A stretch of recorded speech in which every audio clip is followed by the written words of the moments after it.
Okay, so we're gonna be doing fine motor stations today. So I'm gonna walk you through what to do. You're gonna get about 5-6 minutes in each station, just depending on how that looks. When you hear the timer go off on the screen, you need to clean up, show the quiet sign so that we can direct you where to go next. So the first station you're gonna do is Legos. That goes at the red table. It's gonna go actually right by the supply closet. When you get over there, if you're the first group, you're just gonna take one of the drawers out. There's 3 drawers. You can line them up and keep them there until the very end of class. If you're the last group, you're gonna bring, after you clean up, you're gonna bring them over.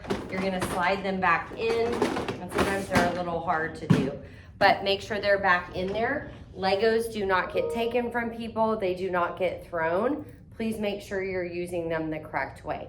You can build whatever you want. This station goes at the orange table. So the orange table is shapes. So there's a whole bucket of shapes here, and then pictures.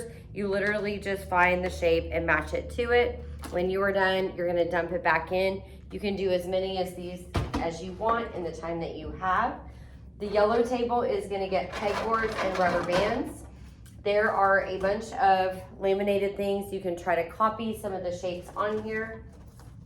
We just did these for our Christmas station. So of course, if you wanna make a house, if you wanna make a present, you wanna make something else, you're welcome to do that.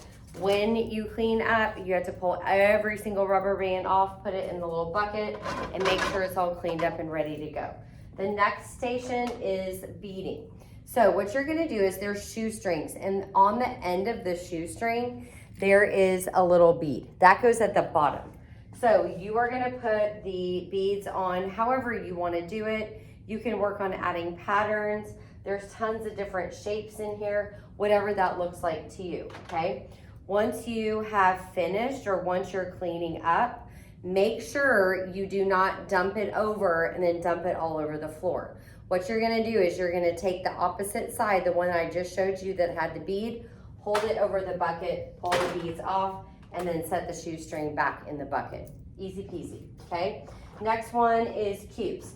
So there's a bunch of printouts here, and a lot of them say how many cubes did you use. There's all different shapes that you can build. I like to actually build these. This is supposed to be a butterfly, so it's kind of sideways.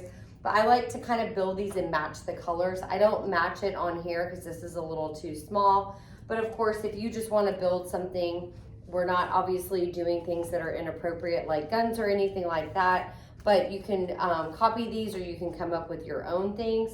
Once you are done, make sure you pull these quickly apart from each other for the next group so they don't have full designs in here.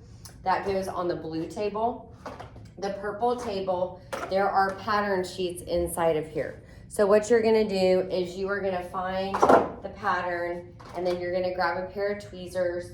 You are going to add the pom-poms to the board using the pattern that you see on the printout, okay? So you could, if it's gray, black, then you can do green, orange, green, or whatever that looks like for you. When you're done, you're gonna dump the pom-poms back in, tweezers go back there, and printouts go here, okay? So that's all the tables. Those are the options. You need to stay at that table until you hear the bell and the teacher tells you what stations you go to next. Obviously, at the end of class, everything gets cleaned up. They all get lined up here in the correct order, and that's it. I hope you have fun.